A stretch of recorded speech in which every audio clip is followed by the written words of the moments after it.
Would you believe climate change is happening if you could see it? If you could feel it? What if you were living in it? Would you believe? Let's go to Juneau, Alaska, where we can hear some perspectives. I essentially lived my whole life in Southern California near Los Angeles, and I've lived in Alaska for 5 years. What is your perspective on climate change? Do you prefer to use other terms? And do you believe that climate change is happening?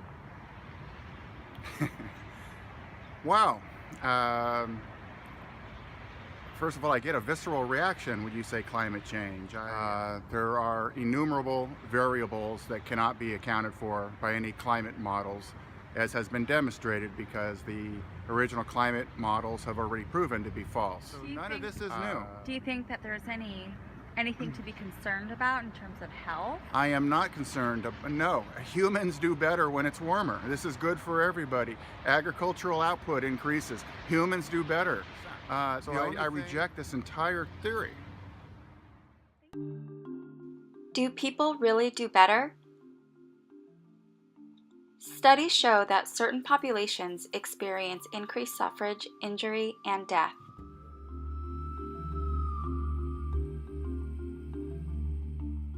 Is climate change really better for crops? In Alaska, veterinarians warn of emerging diseases that can infect livestock. And in Mike's home state, drought wreaks havoc on California agriculture.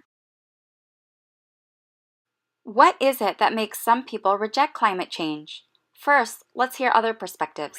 Climate change is happening. People are changing the climate. My husband and I clash on this. He thinks that people have a negligible effect on climate change, and I believe that we could affect change in the climate by reducing CO2 emissions, by having electric cars, Can you give an example of climate change? Well, yeah, I mean, here in Juneau, you can see the glacier, and the glaciers recede, and I get that, but the rate of receding is so fast. I have noticed it is markedly further back in just the 7 or 8 years I've lived here than when I moved here. So, that's just one example of it. So let's take a closer look into melting glaciers. In the summer of 2015, my son and I hiked the West Glacier Trail to access an ice cave at the Mendenhall Glacier. We walked on top of the glacier and into this cave entry, where inside it was a beautiful, brilliant blue. But just 3 weeks later, that ice cave collapsed. I want to ask a local why he thinks the ice cave collapsed that summer. So the ice cave that melted in 2015 doesn't exist anymore. No way to get there? Nope, you used to be able to walk on the glacier, but that part of the glacier doesn't exist anymore. Well, do you think there's anything we could do to stop or at least slow down this melting? Well, we could start with reducing our CO2 emissions, like riding our bikes to work, maybe carpooling instead of driving by ourselves, purchasing energy-efficient appliances. Those are just a handful of ideas first. I also asked Charles what he thought we could do. Be sure that we have politicians and regulators that understand this is a real problem, that it's happening, and that there is something we can do about it. Now I want to bring you into a conversation I had with Eric Peterson. Originally from Houston, Texas, Eric moved to Alaska about 18 years ago. As an avid reader in pursuit of scientific data to expand his understanding of the effects of climate change, he understands the influence of economic and political factors on the increasing amounts of CO2 emissions into our atmosphere, and that people are at the center of this. I asked Eric if he always felt so strongly about climate change. What he said was that he grew up in an environment where even considering the idea that climate change might be real was strongly discouraged.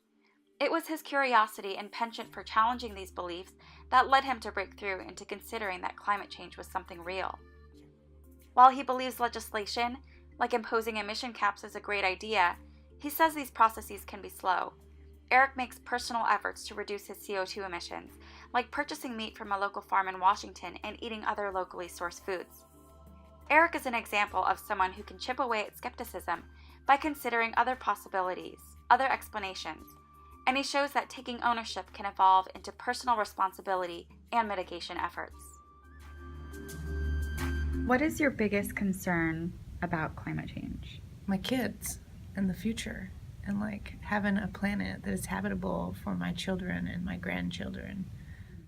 On the other side of the country in Arlington, Virginia, Harjinder was interviewing with a relative.